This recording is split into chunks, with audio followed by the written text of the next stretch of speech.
Aldila Jelita hapus foto Indra Bekti di Instagram, caption unggahan terbarunya disorot. Caption unggahan Aldila Jelita membuat publik bertanya-tanya, hingga menduga jika ia dan Indra Bekti akan berpisah.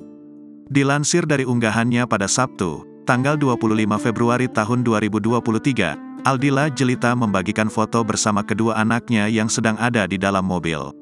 Aldila mengenakan atasan berwarna coklat, dipadukan dengan kerudung abu-abu. Sembari memegang HP untuk selfie, ia tersenyum bersama kedua anaknya.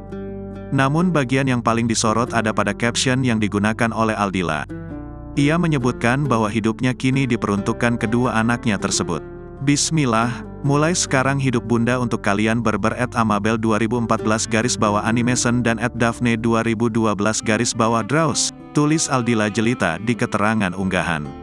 Aldila pun berharap jika anak-anaknya berdoa agar dirinya bisa selalu untuk mereka, terutama untuk berjuang sebagai seorang ibu. Doakan bunda kuat dan bisa berjuang demi kalian berdua. Selalu ada untuk bunda ya, tambahnya. Tak lupa pula bagi Aldila untuk menambahkan doa agar mereka bisa mendapatkan kebahagiaan di masa depan nanti.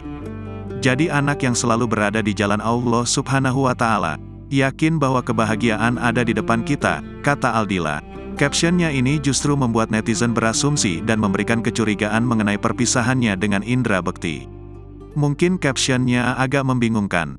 Orang jadi beda mengartikannya bu, kata netizen. Jangan-jangan mau pisah, tambah yang lain. Sementara yang lain menyoroti hilangnya foto-foto Indra Bekti di Instagram Aldila. Aldila Jelita nyaris menghapus semua foto kebersamaannya dengan Indra Bekti dari akun sosial media Instagram. Dila, sapaannya, hanya menyisakan beberapa video Indra Bekti saat menerima endorsement produk. Selebihnya, Dila tidak lagi menyisakan foto suaminya ada di Instagramnya. Grid ID mencoba melakukan konfirmasi kepada adik kandung Indra Bekti, Cipta, terkait ulah Dila itu. Cipta mengarahkan kakaknya belum mengetahui jika fotonya lenyap dari Instagram Dila. Pastinya enggak tahu, kan belum main HP, tulis Cipta melalui pesan singkat, Sabtu, tanggal 25 Februari tahun 2023. Cipta cukup kaget dengan ulah Dila di Instagram, lantaran dia merasa hubungan kakaknya baik-baik saja. Tidak ada keluhan yang muncul dari Indra Bekti terkait masalah pernikahannya. Setahu aku baik-baik saja, tandas Bekti.